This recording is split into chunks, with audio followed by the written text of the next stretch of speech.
다시 날씬해지고 싶어. 다이어트 해야 하는데 좀 간단한 방법 없을까? 1522-6648 1522-6648 혹은 비타샵을 검색해주세요. 엄마, 가글 했는데 입에서 뭐가 나왔어. 그거 올리덴탈 체크가글이라 그런겨. 지금 쓰고 있는 가글 사용 후 확인해 보셨나요? 무색소, 무알콜, 무계면 활성제의 올리덴탈 체크가글은 쉽게 나온 입안의 이물질을 눈으로 확인할 수 있습니다. 딴지마켓에서 판매 중입니다. 한글도 남보다 빨리 깨치고 참 똑똑했는데 갈수록 실력이 뒤처지는 것 같아 걱정이에요. 혹시 초등학교 교과서 본 적 있어요? 어려운 어휘가 너무 많아요. 학교에서는 어휘 개념을 하나하나 설명해 줄 시간이 정말 부족하잖아요. 그럼 어떡하죠? 내 아이의 어휘만큼은 내가 책임져야죠. 어휘 공부의 정성. 초등어휘 3천, 초등어휘 5천. 검색창에 초등어휘 3천을 쳐보세요. 자려고 누웠는데 저스툰 지루한 지하철에 저스툰 자려고 누웠는데 지루한 지하철에 클래스가 다른 재미 저스툰 클래스가 다른 재미 저스툰 웹툰 웹소설은 저스툰 클래스가 다른 재미 저스툰.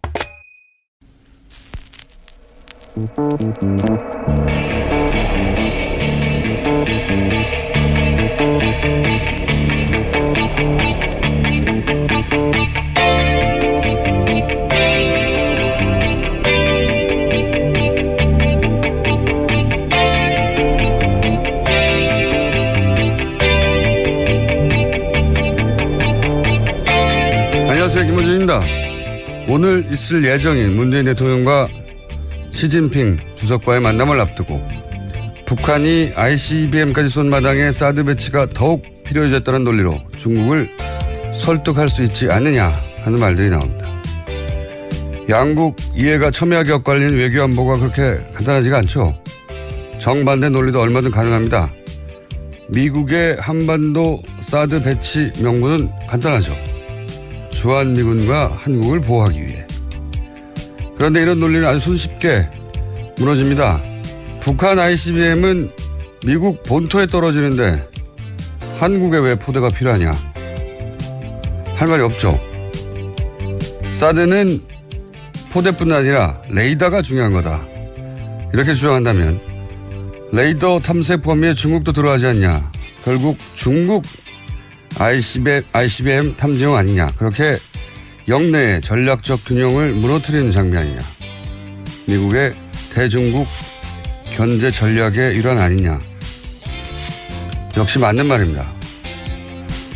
사드 배치가 고도의 전략적 외교적 판단의 결과로 꼭 필요하다면 좋습니다.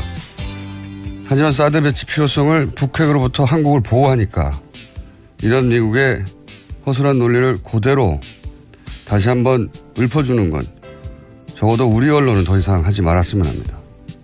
사드로 인해 우리가 어떤 상황에 들어가는지 제대로 알고는 있어야죠. 김원준 생각이었습니다.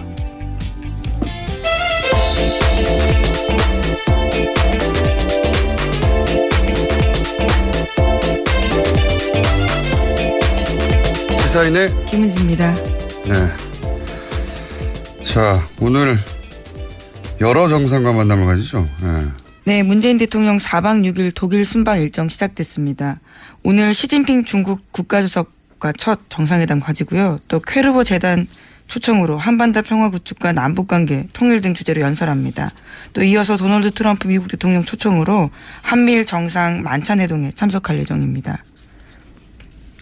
그리고 나서 아베 총리도 만나고 푸틴도 만나고. 네, 그건 내일 일정이고요. 네. 또 모레에는 인도 모리 총리, 또 프랑스 마크롱 대통령, 텀블 호주 총리 등과의 정상회담도 조율 중입니다. 정상회담이라기엔 너무 짧고요. 사실. 정상과의 회담. 예. 네, 정상조우. 네네. 정상인사 뭐 이 정도 되죠. 사실은. 이 단체 미팅 같은 거죠. 단체 미팅 같은. 20개 나라에서 정상들이 왔기 때문에 빙빙 돌아가면서 자기들끼리 만나요. 예.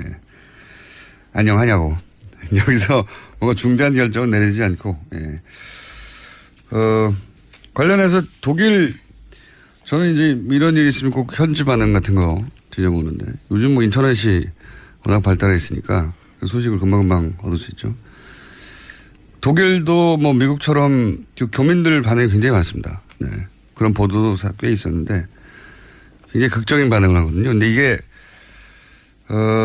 최근 몇 년간 교민들을 많이 접해보지 않으면 교민들이 왜 이렇게 극적으로 반응하는지 잘 알 수가 없어요. 전 세계 어딜 가든, 앞으로 다른 국가를 순방하더라도 마찬가지인 것이 이제 박근혜 최순실 게이트가 워낙 세계적인 이슈였어요. 어느 나라도 많이 보도가 됐거든요. 근데 이제, 대통령이 부정축제 스캔들에 휘말렸다. 이런 소식은 원래, 과거로부터 드물지 않은 뉴스였는데, 이 박근혜 최순실 게이트는 현대 국가에서는 워낙 있기 힘든 뉴스, 19세기 정도에 있던 사건 같은 거거든요. 무당 얘기 막 나오고, 그리고 이제 뒤에 개인이 있고, 그래서 믿을 수 없는 뉴스라 실제 교민들이 현지인들부터 그런 질문을 많이 받았어요. 저도 최근 몇 년간 교민들을 접하면 이런 얘기를 꼭 하더라고요. 그러니까 너무 부끄럽다 그런 걸 물어보는 게. 그래서 한국인이 아닌 척 한다고. 네네. 물어볼까봐. 슬픈 일이네요. 네. 네. 그러다가 이제 촛불 집회가 시작되고 또 그 과정에서 이제 연행된 사람도 한 사람도 없고. 네. 그리고 그렇게 대규모 집회가 오래 진행됐는데 이제 철저히 사법도 절차로 정권이 평화적으로 교체되고 이게 이제 우리가 생각하는 것보다 훨씬 더 놀랍다는 보도가 많이 있었고 물론 뭐 매일매일 보도됐다는 건 아니지만 기억에 남을 정도로 보도가 됐고 그걸 통해서 이제 새로 대통령이 나왔던 사실 때문에 정치적 성향은 차치하더라도 그 사실 자체에 자부심을 느끼게 된 교민들이 많아요. 네, 지난 대선 때 재외국민 투표 이례적으로 굉장히 높지 않았습니까? 그러니까요. 그런 것들만 보더라도. 원래 해외 여행만 가도 막 한국적인 걸 보면 마음이 움직이잖아요. 예, 누구나. 근데 이제 교민들은 훨씬 극적이죠. 거기 살고 있으니까. 그래서 내가 한국인이라고 다시 밝히기 시작했고 자부심을 느낀다. 라는 마음을 표현하고 싶은 겁니다. 실제로. 그래서 교민들 반응이 훨씬 진하고 이번에 메르켈 총리 만났을 때도 문재인 대통령이 이제 메르켈 총리 끌고 교민들 밖에서 기다리고 있는데 그 문 앞, 철문 앞까지 갔다는 거 아닙니까? 독일은 네. 좀 더 특별하죠. 최순실 게이트가 한 축이기도 했었고요.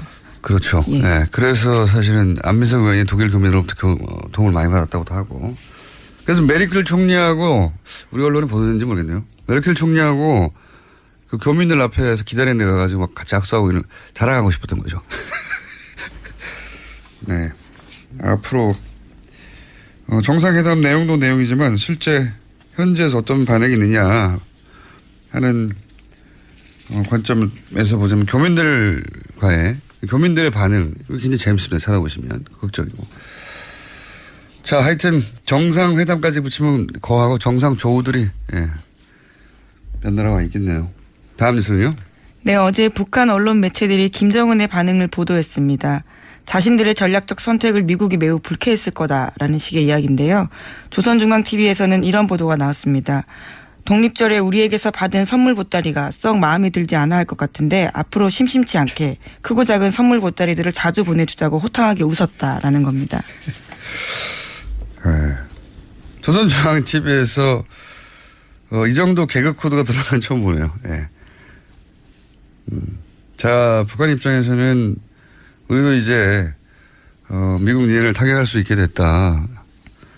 뭐 이렇게 자신감도 없고 신난다는 거겠죠. 그러니까 개그 코드가 나왔겠죠. 네, 선물 보따리를 심심치 않게 자주 보내주겠다고.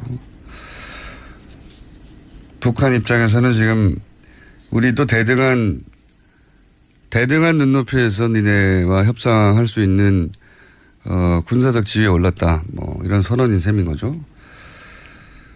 여기 대해서 우리도 미사일을 쐈다면서요. 네, 어제 우리 군도 동해안에서 미군과 연합훈련을 실시했습니다. 현무 EA 탄도미사일과 미 8군의 에이테킴스 전술 지대지 미사일을 쐈습니다. 북한의 탄도미사일 발사에 한미가 대응한 것은 처음입니다. 탄도미사일 맞대응 훈련으로요. 제가 기억하기도 그렇습니다. 저기서 탄도미사일 쏘고 우리가 탄도미사일 쏘고 이런 건 처음이네요. 네. 이게 굉장히 그 야당의 논평을 머쓱하게 만들었어요.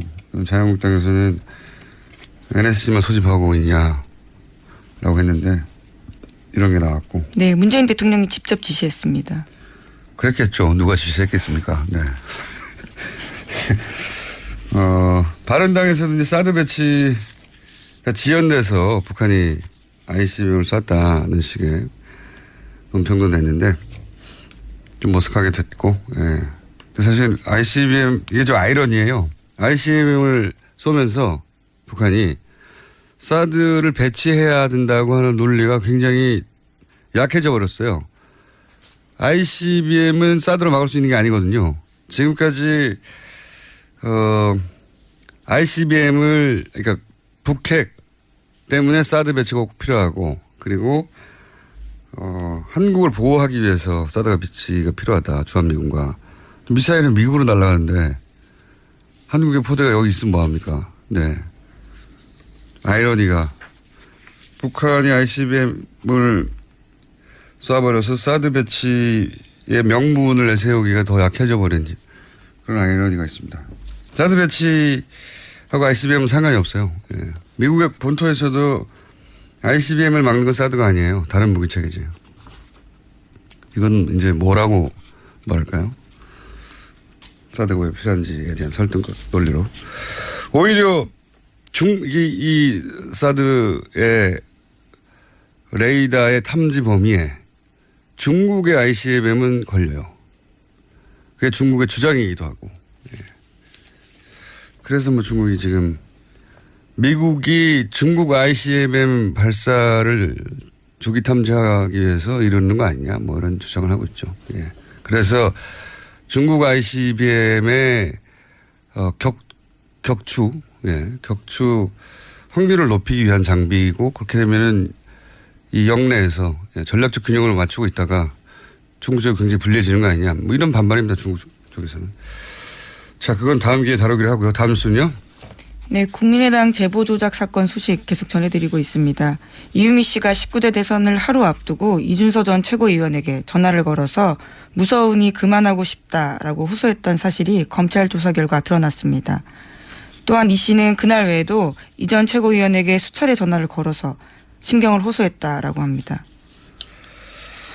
아하. 이게 이제 요 통화는 녹취 파일이 있다는 거네요. 네, 이유미 씨가 그렇게 주장하고 있습니다. 또 제출했다고 하고요. 그러니까요. 녹취 파일에 있는 부분은 이제 주장이 아니라 증거로 보강이 된 거네요. 그러니까 저는 이제 이 대목에서 이준서 전 최고위원이 본인은 이것이 조작됐다는 걸 전혀 몰랐다라고 마지막 순간까지 이제 당에서 함께 이 사실을 알게 된 그 시점 전에는 몰랐다고 하는 건데 굉장히 여러 차례 그만하자고 했다는 거잖아요. 예. 그중에 어떤 날의 녹취는 등장을 한 것이고 대선 이전에 지금처럼 문제가 되기 이전에 근데 이렇게까지 그만두자고 할 때는 그만두자고 하는 이유가 있겠거니 생각하는 게 상식이죠. 네, 더불어민주당이 고발한 때였습니다. 그때가요. 문제가 커질 것 같으니까 무섭다라는 취지의 이야기로 들립니다. 고발했으니 그만두자고 하는 걸로만 받아들였다고 하기엔 통화가 여러 차례였다고 하니까 이준서 최고위원이 이제 지금도 몰랐다고 앞으로도 계속 몰랐다고 하는 입장밖에 취할 수 없긴 할 텐데 이유가 있겠거니 뭔가 자료가 부실하거나 불완전하거나 최소한 문제가 크게 있어서 이러는 거라고 생각하는 게 상식인데 전혀 몰랐다고 하니까요. 그 부분 설득력이 좀 떨어지는데 그걸 밝히는 검찰의 몫이죠. 예, 다음 주는요. 네, 지난달 28일에는 국민의당 이용주 의원이 이유미 씨가 검찰에서 단독 범행이라고 진술했다라고 밝힌 바 있습니다. 그런데 이유미 씨는 검찰 조사에서 이준서 전 최고위원이 파일 조작에 개입했다라고 일관되게 주장했다라고 어제 JTBC가 보도했습니다. 그렇군요. 단독 범행이냐 아니냐 이게 이제 가장 초미의 관심사인데 제가 보기에는 이준서 전 최고위원도 이런 주장이 계속 나오고 이런 정황이 계속 나오면 점점 입건 가능성이 높아질 수 있다고 보여지는 보도네요. 자, 이건 추정으로는 여기까지가 한계이기 때문에 자, 다음 뉴스는요. 네. 최순실 게이트 관련된 소식 계속 전해드리고 있는데요. 어제도 이재용 삼성전자 부회장 재판 열렸습니다. 이 자리에 이상화 전 KB 하나은행 본부장이 증인으로 출석했습니다. 최순실 씨 독일 금고직이라고 알려진 인물인데요. 네, 여러 차례 저희도 소개했는데 네. 드디어 증인으로 나왔네요. 네, 이 전 본부장이 특검에서 한 진술이 일부 공개가 됐습니다. 이 전 본부장은 특검에서 글로벌 영업본부장으로 임명된 이유를 묻는 질문에 대해서 최순실 씨의 계획 아래 제가 본부장으로서 영향력을 행사하게 됐다고 생각했다라고 증언했습니다. 그게 무슨 말이죠? 그러니까 최순실 탓이라는 거죠.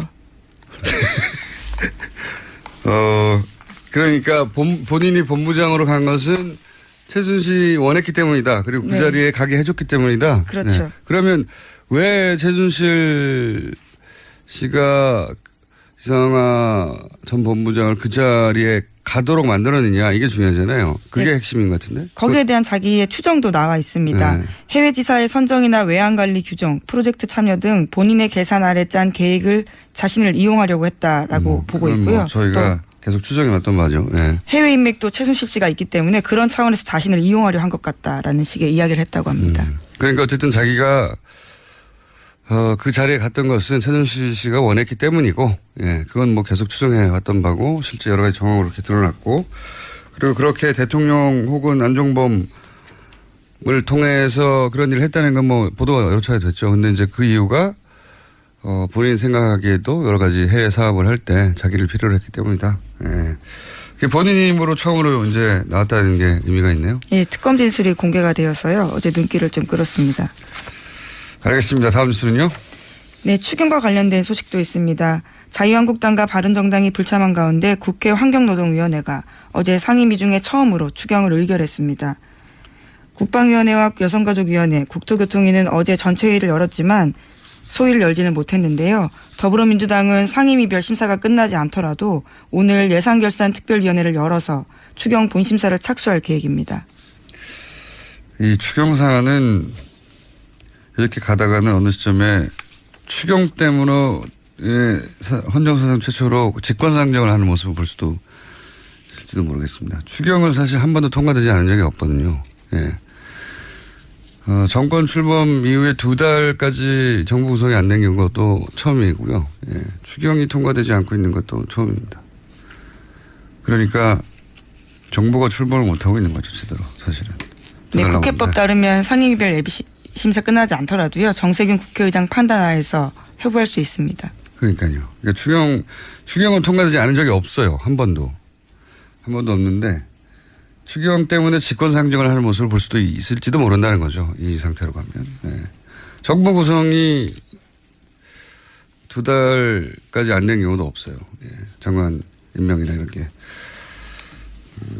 그게 이제 언론에서는 크게 보도가 안 되고 있는데 만약에 보수 정권에서 이런 일이 있었다면 정부 출범부터 발목을 잡는다고 뉴스가 아주 쏟아졌겠죠. 난리가 났겠죠. 민생 때문에 어쩌다고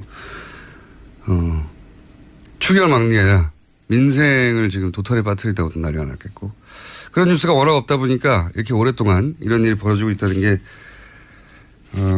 대중들한테 잘 전달이 안 되고 있는 거죠. 하지만 엄청나게 붙잡고 있는 겁니다. 엄청나게. 이런 적은 처음이기 때문에. 자, 다음 뉴스 한 2개 정도 더 전할 수 있을 것 같습니다. 네, 어제 홍준표 자유한국당 대표가 취임 후 처음으로 친박계 핵심 의원들과 대면했습니다. 그 자리에서 홍문정 의원은 이런 말을 했는데요. 우리가 전국 정당으로 거듭나려는 상황에서 그런 배려가 좀 있었으면 좀 좋지 않았을까. 호남이 됐든지라는 이야기를 했는데 홍준표 대표가 자신의 측근이자 부산 출신인 이종혁 전 의원을 최고위원에 임명한 것에 대해서 비판한 겁니다. 또 최경환 의원도 이렇게 말했는데요. 지금은 우리 당이 젊은이로부터 외면당하고 있기 때문에 가칭 영라이트 운동이라도 벌여야 하는 거 아닌가라고 말했습니다. 뉴라이트가 아니라 영라이트. 그러니까 홍 대표가 측근 부산 출신을 임명하자 최고위원회 전국 정당으로 거듭내려는데 부산 출신을 또 경영하면 어떡하냐. 네. 백혜 출신을. 그리고 최경환 의원은 외연 확장을 위해서 젊은층을 사로잡아야 되는데 영라이트 운동을 하자. 말은 맞는 말이에요. 예. 다만 이 말을 홍문정 의원과 최경환 의원이 할 말이냐. 네. 본인들 때문에 영라이트가 안 되고 있는 거 아닐까요? 네, 최경환 의원 같은 경우에는 현재 중소기업진흥공단이라는 곳에 채용에 개입했다는 혐의로 재판받고 있는 중이거든요. 자신의 인턴 출신이었던 사람을 2,999등 했는데도 취업을 성공시킨 바가 있다라는 혐의를 받고 있습니다. 네. 어쨌든 지금 이 뉴스가 전하는 바의 핵심은 어제하고 마찬가지로 홍준표 대표가 사실은 당내 주류로부터 비토당하고 있다는 거죠. 이런 장면을 보면 이 정치가 하루 앞도 예측하기 힘들다는 게 다이나믹하다는 게 홍준표 대표를 갑자기 응원하고 싶어지는 마음이 처음으로 생기는 분들이 좀 있을 수도 있습니다. 자영당 내에서 비주류로 그래서 비토당하고 있습니다. 자신의 SNS에 이렇게 썼습니다. 소수 구박이 구박해도 혁신을 멈출 수 없다. 그러니까 친박 세력들을 구박이라고 이제 표현한 거죠. 알겠습니다. 이 싸움은 뭐 금방 끝날 것 같지는 않고 그래서 원내대표와 대표가 서로 전혀 다른 말을 하고 대표가 이런 말을 하면 원내대표가 뒤집고 정우택 원내대표가요. 원내대표가 뒤집을 뿐만 아니라 인터뷰를 해서 대표가 지금 뭘 모르고 있다는 공개적인 자기들끼리 싸우는 게 아니라 여론전도 하고 있는 겁니다.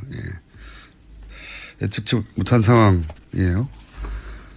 다이나믹합니다. 다음 뉴스는요. 네, 세월호가 목포 신항에 도착한 지 오늘로 99일째입니다. 그런데 화물칸에 뒤엉켜 있는 차량을 빼내는 작업이 쉽지 않아서요. 8월 말까지 완료하려던 전체 일정도 늦어지고 있습니다. 99일이나 됐네요, 벌써. 근데 아직도 거기에 실려있던 차량도 못 빼고 있다는 거잖아요.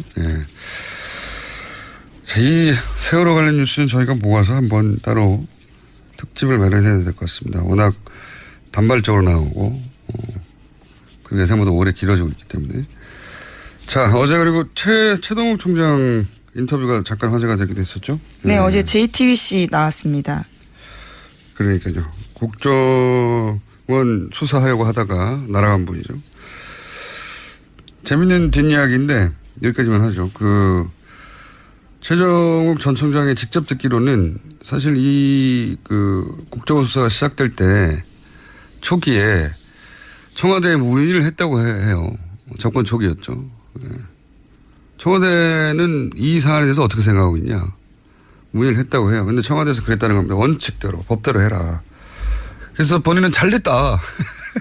그래서 아주 원칙대로 해야지 이렇게 생각하고 본인이 가장 신뢰하는 후배 윤석열 검사에게 마음껏 해!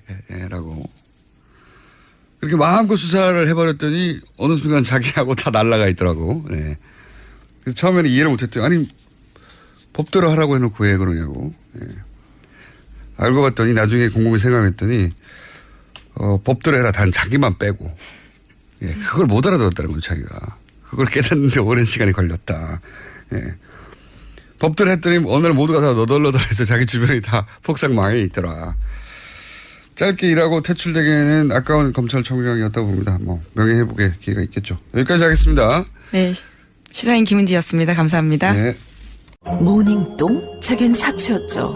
내가 토끼인지 토끼똥이 나인지 내가 변을 본 것인지 변을 당한 것인지 나는 바나나이고 싶다. 간혹 구렁이이고도 싶다.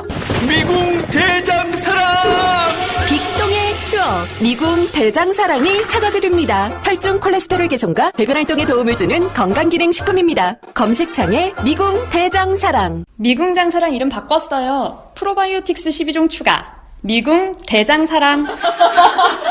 골반 잡자 바로 잡자 바디로직 허리 통증 바로 잡자 바디로직 2017년 쿨 썸머 바디로직 라이트 출시. 통기성이 좋아 땀 걱정 없이 한여름에도 쾌적하게. 입은 듯 안 입은 듯 가벼움의 신축성은 그대로. 자세가 좋아지는 골반 교정 타이즈 바디로직 검색창에 골반 교정 바디로직 라이트. 아무도 묻지도 따지지도 않고 가입하셨다고요? 보험은 너무 어려워요. 걱정 마십시오. 마이보험 체크가 도와드립니다. 1800-7917 마이보험 체크로 지금 전화주세요. 1800-7917 이미 가입한 보험이나 신규 보험도 가장 좋은 조건을 체크해서 찾아드립니다. 인터넷 한글 주소 마이보험.com 또는 카카오톡에서 아이디 검색 마이보험을 친구 추가하여 상담하실 수 있습니다.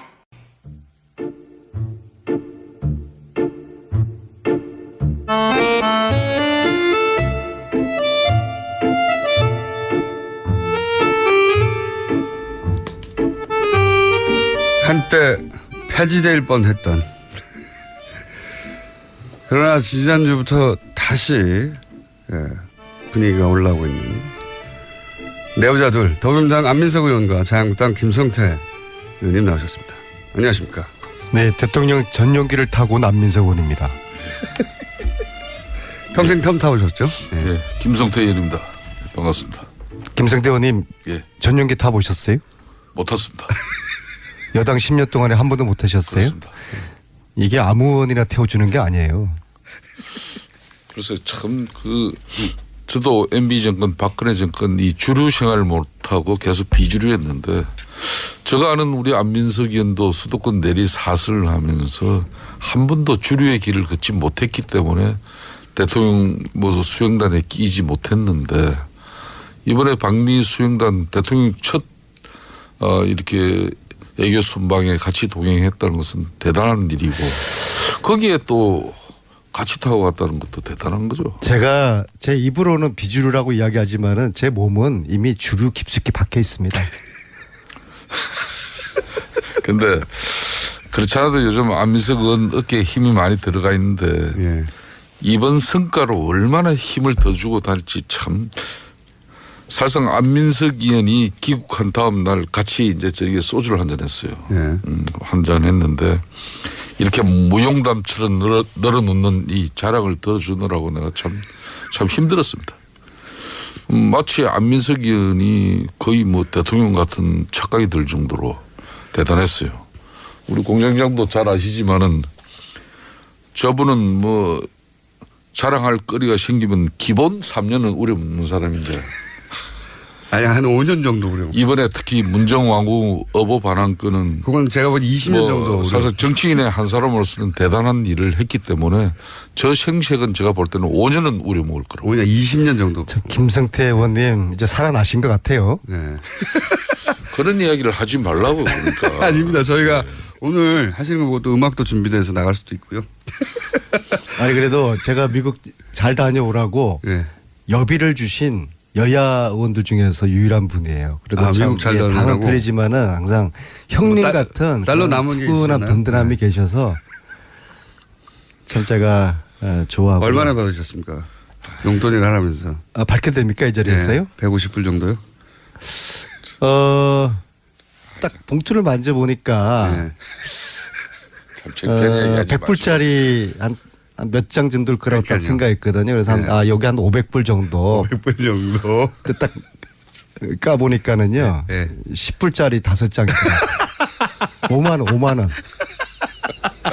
아니 과거에 이제 미국 방문을 그래서 그런 마음이 남아 있는 거죠. 냈다. 요즘 이제 야당 생활 하시느라고 이제 야당 생활 하시느라고 힘드시지 않겠습니까? 형편이 어려워서. 근데 그 마음이 참 감사하고요. 근데 제가 50불 주셨어요? 사실입니까? 아니 그런 거 몇 푼 되지도 않는 가지고 굳이 방송에서 논한다는 50불 많네요. 50불 제가 지난 이제 내리사선 하면서 이제 13년 동안의 정치 인생 중에서 방미 3박 5일이 가장 길게 느껴졌고요. 왜냐하면 한반도 운명이 방미단 어깨에 달려 있다고 국민들이 보시고 국민들의 눈과 귀가 방미단에 쏠려 있었기 때문에. 하지만 의원님 어깨에 달려 있다고는 많은 사람들이 생각하지는 않았어요. 방미단이요. 네. 그래서 말투 하나 발걸음 하나에 제 정치 인생을 건다는 심정으로 3박 5일을 보내다 보니까 말도 극도로 아껴야 했고요. 그만큼 국민들에게 드릴 말씀이 많지 않았겠습니까? 그래서 그 긴박했던 3박 5일의 현장 분위기도 좀 진솔하게 후계에다 담았고 그리고 가까이서 3박 5일 동안 본 대통령의 그 모습, 대통령의 정말 애쓰는 그런 모습을 제가 이제 그저께 후기로 올렸거든요. 그래서 그건 찾아보게 인터넷 찾아보시고 오늘은 이제 직접 나오셨으니까 구두로 전달해 주세요. 어떤 일이 있었는지 기억에 남는 인상적인 장면들. 예. 제가 이제 제 홈페이지에 올린 글을 보시고서 보신 분들 글이 참 이렇게 재미있고 쫀득쫀득하다라고 좀 뭐 책 광고로 이어가시려고 그러는 거죠 지금? 아닙니다. 특히 저는 주목을 했던 게 그 미국 의회를 방문했던 그 2시간 동안의 긴박했던 그 순간. 국내에서도 화제가 되긴 했는데 근데 국내 기자들 누구도 그 자리에 계속 앉아서 내용을 듣지 못했기 때문에 그 상하원 지도자들이 한 자리에 모이는 게 어려운 일이다. 그리고 생각보다 굉장히 길고 그 밀도 있는 대화가 오갔다. 여기까지는 전달이 됐어요. 근데 그 내용이 그 내용을 저도 과연 기자가 배석되지 않은 가운데 상하원 의원 약 20여 분과 안민석 의원, 김경수 의원 정치인에서는 딱 두 사람밖에 없었고. 네. 물론 외교부 공무원들도 좀 일부 외교부 강경화 장관이고요. 한 분인가 뭐 있었다. 안보실장, 정치실장 그리고 박수현 대변인, 김경수 의원이었는데요. 나머지 분들은 영어를 잘 못 알아들으시고. 그러니까 참 굳이 저 이야기를 안 해도 되는데. 영어를 잘 알아들으시는 그 정책실장, 정책실장께서는 이제 와튼 스쿨 나오신 분이고요.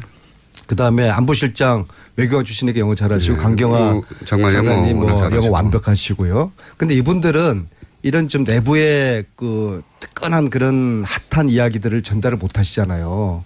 그건 대통령이 할 말이니까요. 그렇죠. 네. 그리고 김경수 의원하고 또 박수현 대변인은 좀 영어가 잘 안 되시니까 자꾸 저한테 옆에서 물어보고 무슨 말인지. 근데 이제 제가 전체적으로 여기서 좀 끌어줘야 돼요. 김경수 의원에게 직접 물어보긴 하겠습니다. 그러니까 영어가 짧아서 물어봤는데. 근데 그리고 또 그분들 입장이 뭐 저처럼 좀 자유롭지 못하잖아요.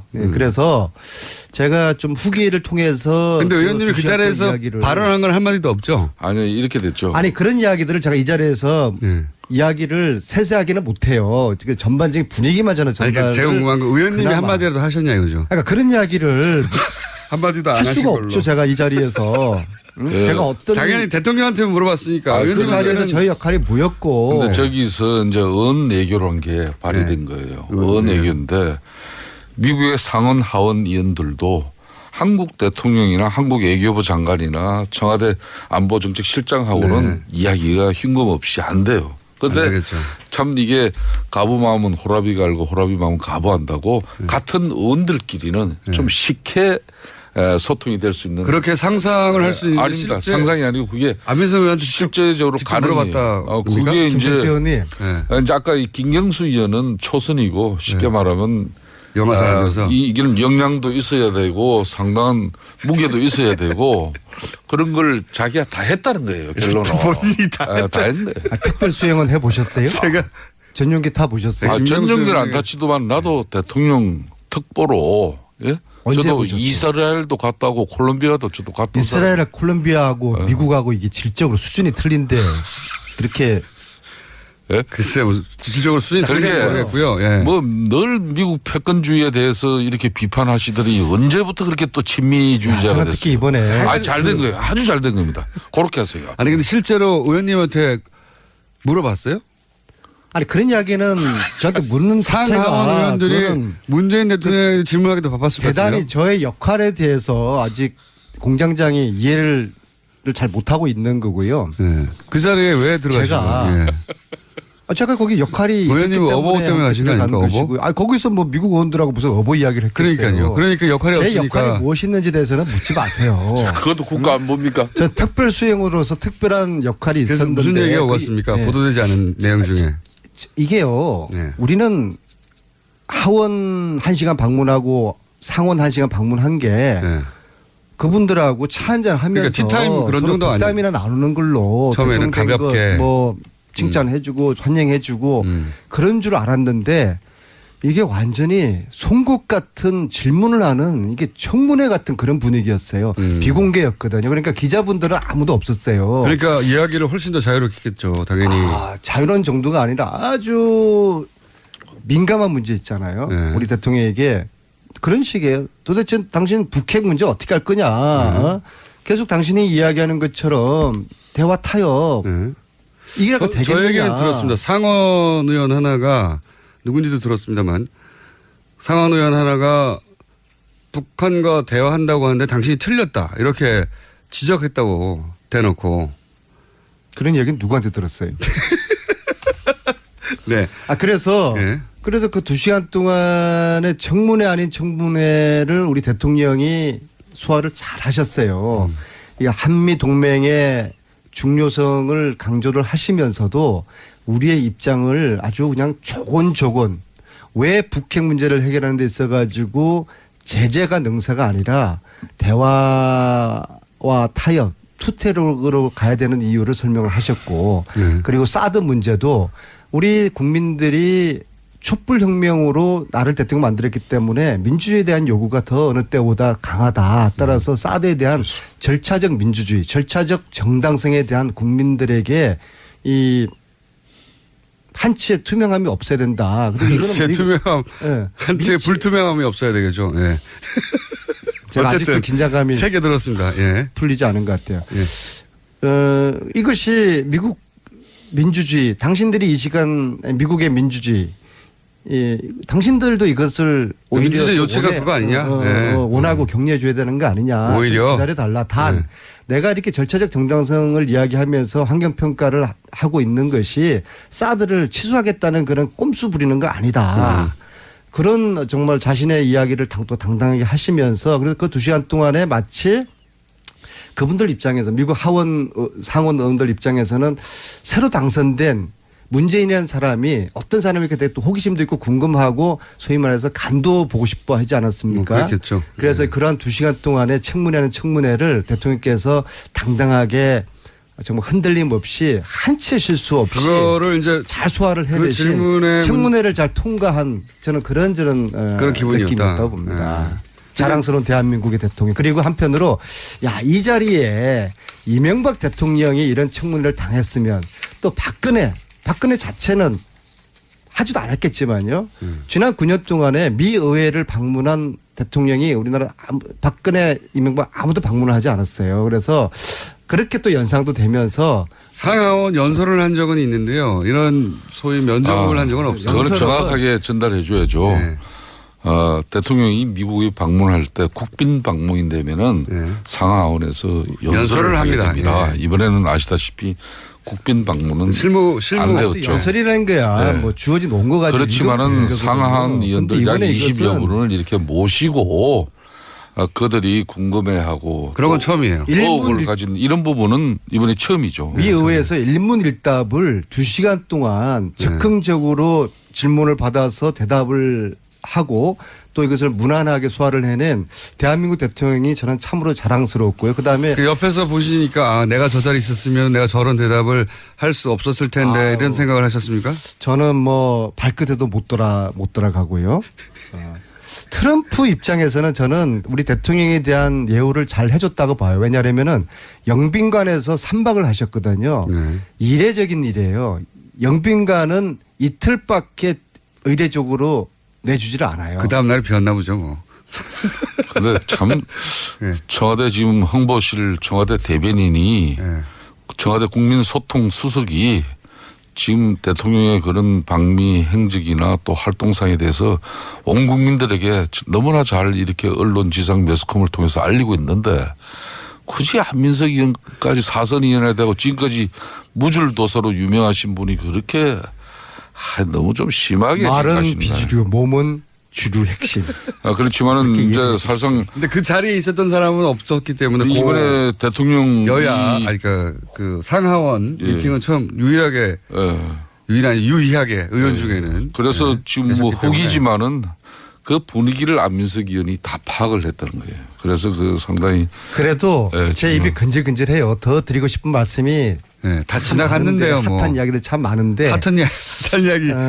그럼 하나만 더 해봐 주세요. 핫한 이야기.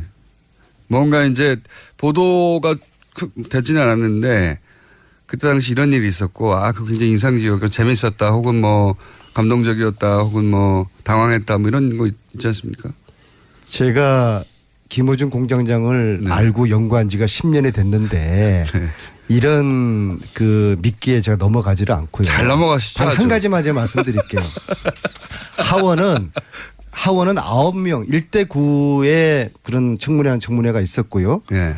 상원은 11대 1이었어요. 11대 1. 예, 예. 그래서 1시간씩 주요 인사들이 다 왔다는 건 제가 들었습니다. 그럼요. 뭐 예. 원내대표들, 국방위원장, 외교위원장 다 오고요. 그런 사람들이 한 자리에 모이기는 힘든다는 얘기까지 들었고요. 그런데 그러니까 하원 상원 따로따로였어요. 김숙태 의원은 그 자리에 안 계셔서 자꾸 이게 한 자리에 있었던 걸로 혼동하시는데 자, 하원은 그래도 예의를 깍딱하게 갖춰 주었어요. 왜냐하면 처음부터 끝까지 1시간 동안 9명이 저는 그 자리에서 정중하게 우리 대통령과 질의응답을 나눴고요. 상원 이 11분은요. 끝날 때쯤 되니까 4명밖에 안 남아 있더라고요. 얘기하다가 사실 좀 제가 기분이 막 좀 불쾌했습니다. 나가던가요? 뭐 중간에도 왔다리 갔다리 하고 끝났는데 만약에 트럼프 대통령이 우리 국회에 왔는데 끝날 때쯤 돼가지고 앉아있던 의원들이 절반이 자리를 떴다. 이게 상상할 수가 없는 거죠. 그래서 야 이게 정말 우리 힘없는 나라의 참 서러움. 근데 그게 제가 알기로는 시간 조정을 우리가 그렇게 억지로 했다고 들었어요. 자 11시 45분까지였어요. 11시 45분까지 예정됐는데 한 10분 정도가 오바됐습니다. 자 다시 역지사지로 트럼프가 왔는데 트럼프하고 우리 국회의원하고 저하고 김숙태 의원을 만나는데 예정된 시간보다 10분이 늦었다. 그런다고 우리가 다른 약속 있다고 가겠습니까? 1시간이 늦어도 우리는 앉아 있어야 되는 거죠. 우리 정서는 그런데 힘을 빌려야 되겠다. 거기는 시간 우리 정서는 그런데 거기는 또 그렇지 않은 차이가 있는 거죠. 아니 왜 미국의 입장에서 그들을 이해를 하세요? 그러니까 우리의 입장에서 그들을 바라보고 한 가지 더 우리의 민족의 자존이 중요한 것이죠. 대통령이 이제 이번에 트럼프를 만나고 특히 미국의 상하 의원들을 만나면서 한미 동맹이 갖는 그런 무게감이나 또 북핵을 비롯한 이런 안보 위협의 이중함을 그런 걸 생각했을 때 이번 방미는 사실상 대통령이 미국 순방길 오르기 전에는 상당히 위험했어요. 이게 제대로 되겠냐 하는 정도까지. 그렇지만은 방미 결과는 얼마나 많은 선물 보따리를 갖고 돌아왔는지 이렇게 일부 언론은 따지는데 저는 그렇게 해서는 좀 야박하다는 생각이 들어요. 다만 성과물을 만들었어야 하는 순방이었던 것은 신뢰입니다. 그 신뢰를 확보하는데 그래도 상당한 부분 의미를 둘 수 있다. 저는 김성태 의원님은 성공적인 저 정도면 올해에 비해서는 약 80%의 저런 성공을 80% 성공 정도 된다. 첫 술에 배부르겠습니까? 이번은 무엇보다도 두 정상이 만나서 한미 동맹의 중요성을 확인을 하고 두 분 간의 기본적인 신뢰관계에 초석을 놨고. 근데 제가 궁금한 거는 상원 의원 중에 한 사람이 대놓고 당신 잘못 생각한 거라고 남북 대화를 한다는 것은 이렇게 잘못 생각한 거 아닙니까? 라고 질문한 게 아니라 잘못 생각했다고 단정하고 대화를 시작한 의원이 있었다고 하고 거기에 대해서 그 문재인 대통령이 반박을 또 했다고 하는데 그건 공개하실 수 없어요? 누군가로부터 공전장에 전에 들은 모양인데 그 말씀은 아주 틀렸다고는 이야기할 수 없는 정도로만 제가 답하겠습니다. 제가 말한 것이 아주 틀렸다고는 할 수 없다. 그러면 틀린 부분이 뭡니까? 대체적으로 맞았어요. 대체적으로 맞았다. 그래서 굉장히 팽팽한 긴장감이 있었다고 그때. 우리가 문재인 대통령을 저도 대통령 되기 전에 이런저런 인연으로 꽤 옆에서 함께 모신 적이 있어요.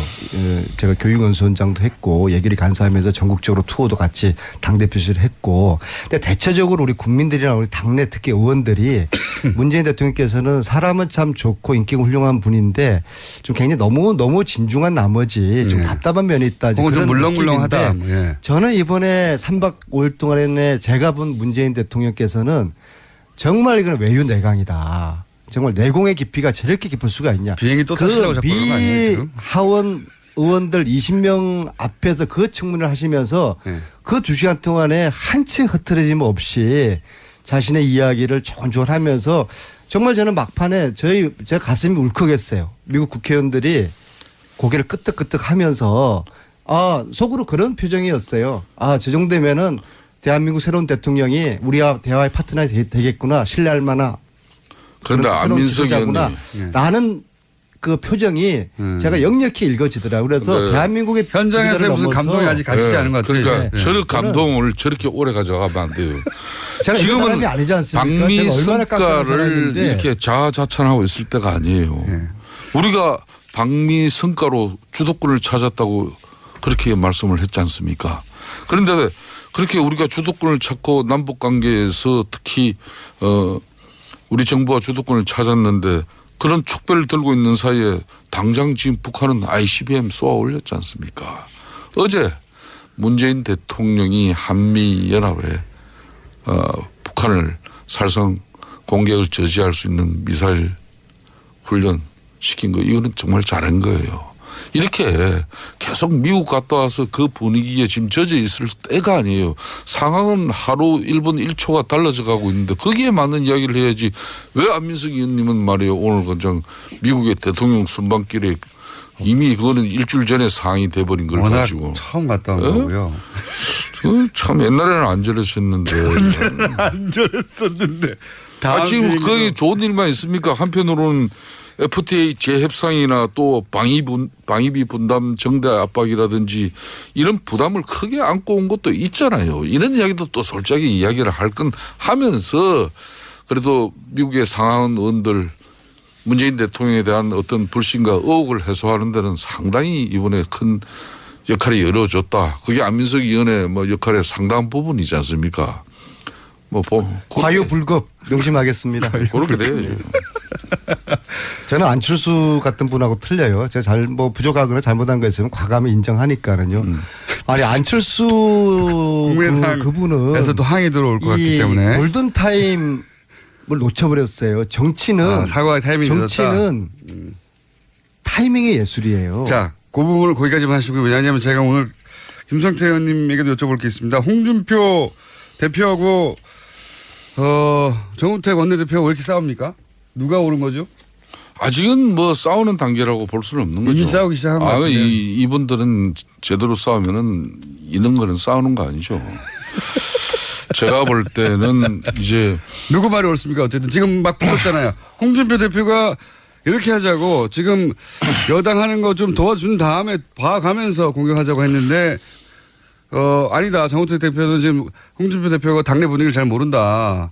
이걸 공개적으로 얘기한다는 건 사실 싸우고 있잖아요 이미. 당대표로서의 역할과 역량, 소신, 의지 중요하게 지금 내비칠 때고요. 또 원내대표는 원내 사령탑으로서 교섭단체 간의 모든 협상의 정권을 가지고 있다고 판단들 하고 있습니다. 그게 원론인데. 항상 역대 어느 당대표 원내대표 간에 그런 문제 때문에 충돌을 하지 않던 그렇지만 적이 이거를 서로 그렇지만 언론을 통해 가지고 비난한 적은 인터뷰를 하면서 드물어요. 뭐 과거도 많이 있었는데 너무 빨리 언론이 매스컴에서 이걸 다루기 시작했다는 것은 좀 주의 깊게 봐야 되는 거고. 정우택 언론 탓하고 말이에요. 정우택 원내대표가 홍준표 대표에 대해서 당선되자마자 인터뷰 통해 가지고 홍준표 대표가 지금 상황을 잘 모른다고 공개적으로 얘기했으니까 이건 디스하는 거란 말이죠. 이거 누가 옳은 겁니까? 저는 뭐 홍준표 대표의 일간의 이야기를 제가 편든다기보다는 사실상 이 인수위도 없이 출범한 정권이기 때문에 일정 부분 인사 준비에 검증 이런 부분에 많은 허술함이 드러났어요. 그래서 이제 꼭 대통령께서도 이런 장관 지명을 철회를 하셔야 될 부분은 송영무 장관 같은 경우 대표적인데 그런 한 사람 정도는 이렇게 해 주시고 나머지 부분은 저희 당에서도 일정 부분 추경과 또 장관 청문회 이런 부분은 마무리해 주는 게 좋은 그러니까 거죠. 의원님은 홍준표 대표의 상황 인식이 더 맞다고 보시는 거네요?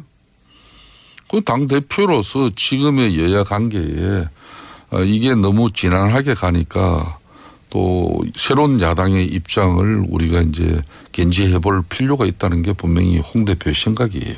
그렇지만은 정우택 대표는 또 지금까지 한 2달 동안 교섭단체 대표로서 여야 관계에 또 힘의 균형을 위해서 또 애쓰는 부분이 있기 때문에. 둘 중에 한 사람 편을 들어야 하면 의원님은 누구 편을 드시겠습니까? 참 하여튼 김어준 공장장은 지금 초등학교 1학년 3반 애들 데리고 방송하는 식으로 엄마가 좋아 아빠가 좋아. 오늘 대화 내용이 그랬어요. 그런 식으로. 아니 모처럼 홍준표 대표가 맞는 말을 하신 것 같아요. 네. 자 정권을 문재인 대통령에게 국민들이 주었으면은 문재인 대통령이 원하는 개각을 할 수 있도록 해보라고 한번 하고 기회를 줘야 되는 것이죠. 그런 다음에 평가를 하자는 게 그렇죠. 홍준표 그렇게 반대했던 이야기고. 강경화 외교부 장관 이번에 훌륭한 역할 정말 이분 제가 보니까 철의 여인이더라고요. 연인이요?